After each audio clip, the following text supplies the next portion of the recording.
All right, good morning. It's time for Super Bowl II, January 14, 1968, in Miami in front of about 76,000 fans. The Green Bay Packers have repeated as NFL champs. They won last year's Super Bowl in a comeback bid and beat Kansas City 30-26 in the first Super Bowl ever. This year, 1967, Green Bay repeats as champs of the NFL.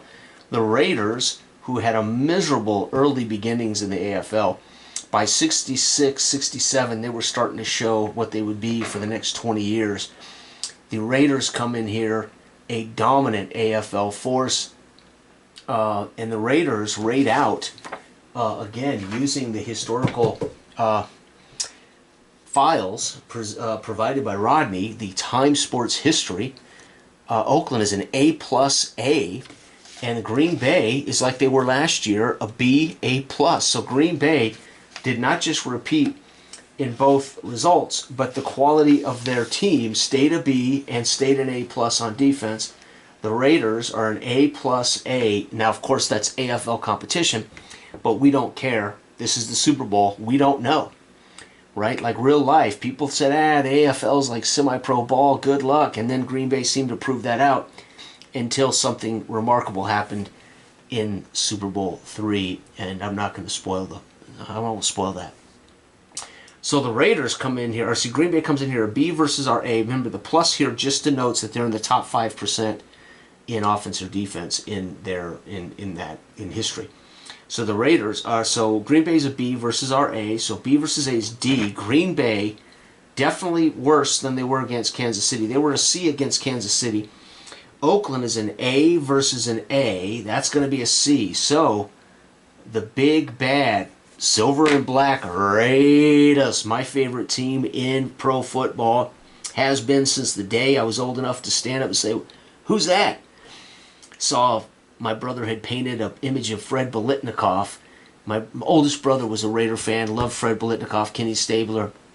And so me being a rugrat, I wanted to like what my big brother liked. And, of course, I fell in love with the Raiders, and I still love the Raiders. My brother kind of evolved into a Bronco fan, the bastard being in Colorado. You knew he would. And, of course, that was easy to do as the Broncos started winning and the Raiders started losing. So, hey, fair weather fans, what can I say? All right, here we go. So getting the ball first will be Oakland by the nature of being considered the home team in the Super Bowl, although they're not. This is in Miami. But Oakland would be in there. I think Oakland played actually in their blacks, but I'm not certain if they did. I can't recall. But either way, they're listed in the box score as Green Bay, Oakland. All right, here we go. So Oakland, looking at the C charts, this will be an advantage. It really will. 34, right? So we're looking at 3 for the Raiders. That's a punt. So the Raiders forced a punt versus this vaunted Green Bay defense. Green Bay, and I'm rolling the 3 little ones in case there's a touchdown. Green Bay is going to score on the D. They're going to score, they're going to score a touchdown. So Green Bay scores a 13. So Green Bay takes the punt, goes right down this field, and the quarterback post pass to the wide receivers. Bart Starr. Post pass to, folks, it's got to be McGee, doesn't it? Yeah, we're going to give McGee his second TD pass in 2 years. And the extra point is good by the nature of the roll. All right, here we go. Oakland now down all of a sudden to big bad Green Bay in Miami. The fans loving it. 4, the Raiders are going to get a field goal from George Blanda. Blanda was just beginning his storied legendary run with the Raiders. In 1970, Blanda would come off the bench and help the Raiders win, I don't know, something like 8 games on the final drive of the game, either kicking a field goal or playing quarterback. At 40-something years old, Blanda became the comeback player, elite comeback player for the Raiders in 1970. Famous, legendary run for him. Okay, that was a 6, just in case there's a score. And 1-5. No, it's going to be an event for Green Bay. This is not good for the offenses. The offense has to punt, and the return man, that's going to be Bird for us. Bird returns it a long way, and the opponent will get to use the B chart for its next possession. So they punt But we get a long return, and that's going to set us up. Bart Starr scores 7. First quarter's in the bag, folks. Green Bay 7, Oakland 3. But Oakland gets to use the B chart after a long punt return in an exciting Super Bowl II in Miami. The Raiders are looking at 35. 35 is a punt. Damn. No, wait, B chart. Yeah. Yeah, it's a punt. Darn it. The Green Bay defense is playing superb football right now. All right, Green Bay goes to work on the D chart, too. It's going to be an event. Uh-oh, not good. Again for Green Bay, not good. Guess what? It's a punt with a long return. So they punt, and we're going to have the B chart a second time as Bird has returned 2 long returns. I'm going to put here Bird, long, PR, and then here, Bird, long, PR. So he's maybe setting Super Bowl records. It's only been 1 Super Bowl prior, but I have a feeling Bird's now set the record for punt returns in the Super Bowl. Oakland, midway through the third, is going to get to use the B chart. Oh, it's going to be a punt. Are you kidding me? The Raiders cannot muster anything against this vaunted Green Bay defense. Green Bay with his final possession of the first half would like to make something go here. Yep, touchdown for Green Bay. 12. Damn it, Green Bay's now running it up. 12 is a quarterback fade pass to the wide receiver. Starr throws a second pass. Fade pass. They didn't call it a fade back in the day, but it would have been similar. You drop back and heave it over the arms of everybody, hoping that your receiver will get it. And it's going to be Dell. And P-A-T. Damn it, I can't believe it. They're on the D chart rolling touchdowns, folks. We've had 2 Bs on this in this game and can't get a point. All right, Raiders in the final 2 minutes of the first half, the second Super Bowl. What do? 1, they're going to turn it over. Dang it, Raiders. It's going to be 6. The defensive lineman and the linebacker make a big stop on 4th down. The offense suffers a turnover on downs. Damn, so the LB and the DL stars, Ray Nitschke and Willie Davis, hammer Banaszak on a 4th and goal dive, and the Raiders will go into the tunnel having squandered a chance at points. As you can just see, I'm trying to run big Banaszak and Davis and Ray Nitschke in that shit toot sweep.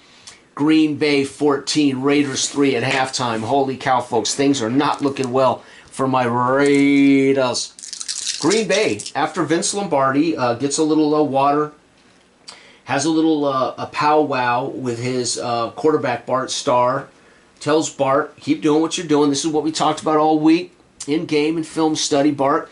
You're the man. You've only been a champion now multiple times. You've thrown 2 touchdowns in the first half, 1 to McGee, 1 to Dale. Go out there, my friend, and now let's just pound them with Wilson and Anderson. Let's just pound them and finish them off. Green Bay comes out of the tunnel.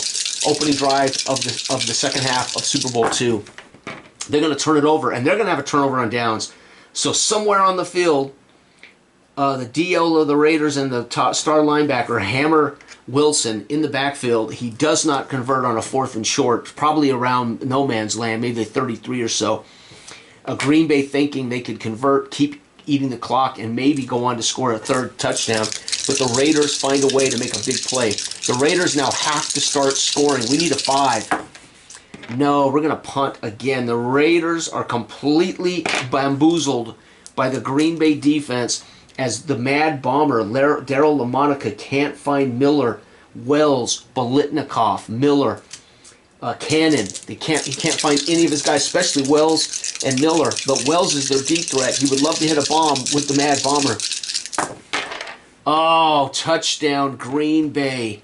9. Dang it, Green Bay's killing us.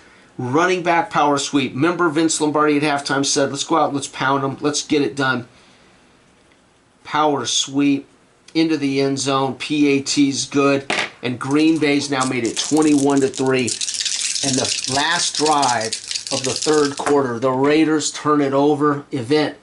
They have to punt, and it's a long return by their guy. Punt. Their guy is Wood. Willie Wood.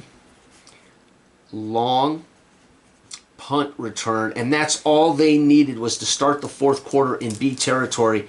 Folks, they scored another touchdown, and the Raiders now, they need to score. The Raiders only get 2 possessions. There's really no way for the Raiders to come back, but let's keep playing. Nope, it's going to be, unless we get a pick six, which might happen right here. 1 is a turnover, 3 on B chart is a turnover 3. The field goal is blocked by the DB. That's going to be, oh my God, I can't Willie Brown. Old man Willie blocks the punt, and the Raiders get to use the A column. Punt blocked by Willie Brown. Old man Willie. I don't even know if Willie Brown was with him in 1967. Probably not, but I don't care. Oakland using the A chart with a chance to get something going. Yes, they're going to finally score 8-9. So the Raiders later are going to get a power sweep. That's going to be Hanford-Dixon. Power sweep. So he's going to finish a drive for the Raiders, giving them false hope as the Green Bay Packers are in total control of this game. The Packers are going to punt. And the Raiders with their final drive, and now they can still win this with a pick six on Green Bay's final drive. The Raiders are going to get a field goal. So Blanda will get another field goal for the Raiders. And this is it. If I could roll a 1-1, if I could roll Snake Eyes, the Raiders will score a pick six. That would be a pick six. Come on, Raiders. Actually, no. If I roll a 1 or a 2 and a 1. So 1 or 2, and a 1, the Raiders will win this on a pick six. No, they're going to get a field goal to wrap it up. So they drive down, eat clock. And he goes ahead and sends Chandler out and says, let's get your name in the record books for all eternity, Chandler. Go ahead and kick a field goal, buddy. Get your name in the record books. And there it is, folks. Green Bay is going to go on to win this game. The Raiders get a blocked punt, set them up for a Dixon power sweep. Then Blanda adds a field goal. They scored 10 in the fourth. And Green Bay can muster only 3. That's 24-13. And Green Bay has done what they did in real life. They've won Super Bowls 1 and 2. They've just done it differently than they did in real life. The first Super Bowl was crazy as Green Bay was losing, and in the second half they produced a strip sack fumble of Dawson and then a pick six. Put Green Bay in a 14-point swing, and then Green Bay just not coasted out, but they finished out. And they did come back and win this by scoring 24 second-half points, 30-26. In Super Bowl II, they started out scoring 7. We settled for field goals. We actually had 2 long punt returns by Bird. It didn't help us. It set us up in short fields. We come away with nothing in those situations as Green Bay plays perfect defense. And then at halftime, it's 14-3. Green Bay comes out to start the third and gets a Wilson power sweep late in the third to make it 21-3. The Raiders block a punt. That sets up a scoring drive and then allows Blanda to add. The Raiders are thinking we got a chance. But Green Bay controls the clock, keeps the ball on the ground, kicks a late field goal, and makes it 24-3. Green Bay is going to repeat history, winning the first 2 Super Bowls, just not as dominant as they were in real life. Thank you for watching. This has been Football Time. I'm using the 3rd edition charts. However, all of these historical teams that are rated in the entire history of professional sport can be used with any versions of my games. But I've been using this one in particular right now. I really love this event chart, and I like the touchdown tables. So, very good. And, of course, I've talked about it before. This is my favorite matrix in all my Football Time games for scoring. So, there it is. Thanks for watching. Bye-bye.